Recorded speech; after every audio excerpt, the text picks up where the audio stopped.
Today, we're diving headfirst into one of the most intense, most expensive competitions on the entire planet, the Silicon Arms Race. Yep, this is the all-out battle to build the mind-bendingly powerful hardware that makes artificial intelligence tick. And believe me, the stakes could not be higher. Let's get right into it. Okay, to really wrap your head around the scale we're talking about, let's just start with a number, 208 billion. That's how many transistors are crammed onto a single NVIDIA Blackwell B200 GPU. It's a density that's almost impossible to picture, and it's the raw material that's fueling the entire AI revolution. So to really understand this whole conflict, here's how we're going to break it down. First, we're going to look at why AI needs this completely insane hardware in the first place. Then, we'll dive into the two major design philosophies battling it out. We'll meet the key players in this race, uncover the hidden factors that could actually decide the winner, and then we'll take a peek over the horizon at the next giant challenges they're all trying to solve. All right, so to really get this arms race, you've got to understand the problem they're all trying to solve. Why exactly do models like ChatGPT or Gemini need a totally new kind of computer? Well, the answer is baked right into their DNA, right at the core of how they work. You see, the secret sauce for all modern AI is something called the self-attention mechanism. It's this brilliant trick that lets a model figure out which words in a sentence are the most important to pay attention to. But, and this is a huge but, this power comes at a crazy cost. The amount of math it takes scales quadratically. So think of it this way. If you double the length of a sentence, you don't just double the work for the chip, you quadruple it.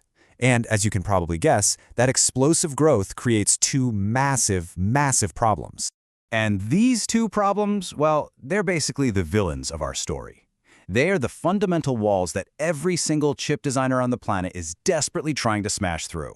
First up, you hit a computational bottleneck. As these AI models start to process longer and longer sequences, we're talking entire books, lines of code, or hours of video, that quadratic scaling just creates this epic traffic jam. The sheer number of calculations becomes the single biggest thing, slowing the whole system down to a crawl. And right after that, you slam face first into the memory wall. See, the biggest AI models have trillions of parameters, and just storing them takes terabytes of memory. A single chip has just a tiny little fraction of that. So you end up with this bizarre situation where you have these incredibly powerful processors, basically Formula One engines, that are just sitting there, idling, completely starved for data because the memory system just can't feed them fast enough. So, how in the world do you solve these problems? Well, it turns out there are two fundamentally different philosophies for how to build an AI chip, and this right here is the central conflict of our whole story. On one side, you've got the GPU, which NVIDIA basically perfected. Think of it like a high-tech Swiss Army knife. It's this super versatile, general-purpose powerhouse with thousands of little cores that you can program to do almost any kind of parallel computing task really, really well. But on the other side, you've got the ASIC, like Google's TPU. This isn't a Swiss Army knife, it's a surgeon's scalpel. It is custom built from the ground up to do one thing and one thing only, the specific matrix math for AI with the absolute maximum efficiency, stripping out everything that's not needed for that single task. Okay, so this philosophical divide, this is what sets the stage for the main event, the arms race itself, where the world's biggest and richest tech companies are duking it out for total dominance. And what's fascinating is that each player has a totally unique strategy. You've got NVIDIA, who's leveraging its insane raw power and maybe more importantly, its powerful CUDA software ecosystem. Then there's Google, who's trying to win the economic battle with its super efficient in-house ASICs. AMD is making a direct assault on that memory wall by packing its chips with more memory than anyone else. And then you have Intel, who's betting on open standards, hoping to use cheap common Ethernet to scale up and challenge NVIDIA's very expensive custom network. And you can actually see these strategies play out in the hardware itself. I mean, look at this. For raw processing power, that peak compute, NVIDIA's B200 is just in a league of its own. It's not even close. But then look at memory capacity. That super fast on-chip HBM memory, AMD's MI325X suddenly takes the crown. And you can see Intel and Google are playing a totally different game, focusing on how these chips talk to each other as part of a massive interconnected system. Let's just zoom in on that memory piece for a second, because it tells you everything you need to know about AMD's strategy. By offering 256 gigabytes of high-bandwidth memory, they are making a direct appeal to anyone out there who is slamming their head against that memory wall. For companies trying to run certain gigantic AI models, this gives AMD a very clear and compelling advantage. But here's the thing. This war is not going to be won on hardware specs alone. No way. The real differentiators, the things that could actually decide who wins, are often totally invisible. They're hidden in the software and in the brutal economics of running AI at a global scale.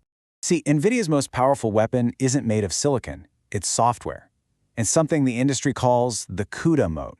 For more than 15 years, they have painstakingly built this incredible ecosystem of tools and libraries that pretty much every single AI developer on Earth relies on. This creates enormous vendor lock-in.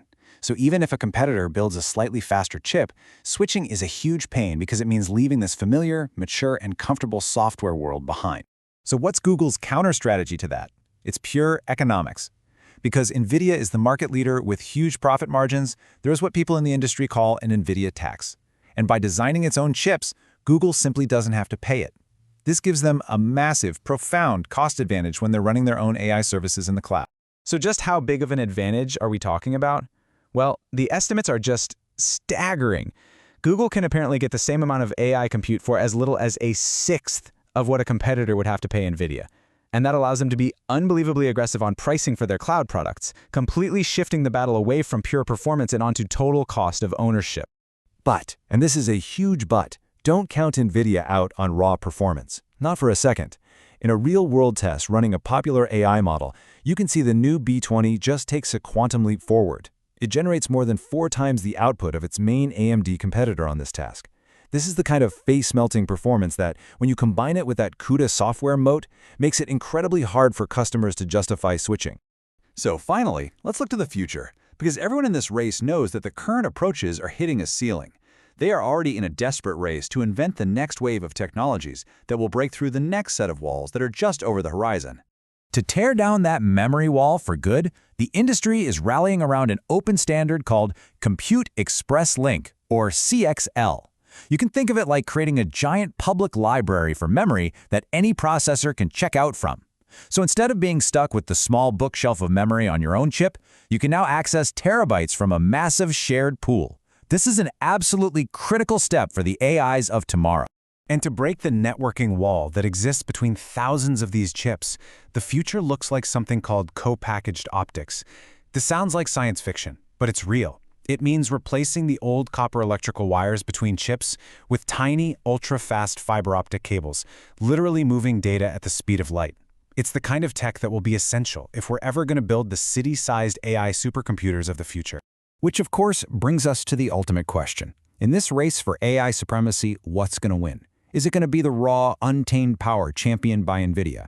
Will it be the open standards and interoperability pushed by Intel and others? Or will it all come down to the brutal, simple economics of scale perfected by Google? The race is on, and the outcome, well, that's going to shape all of our future.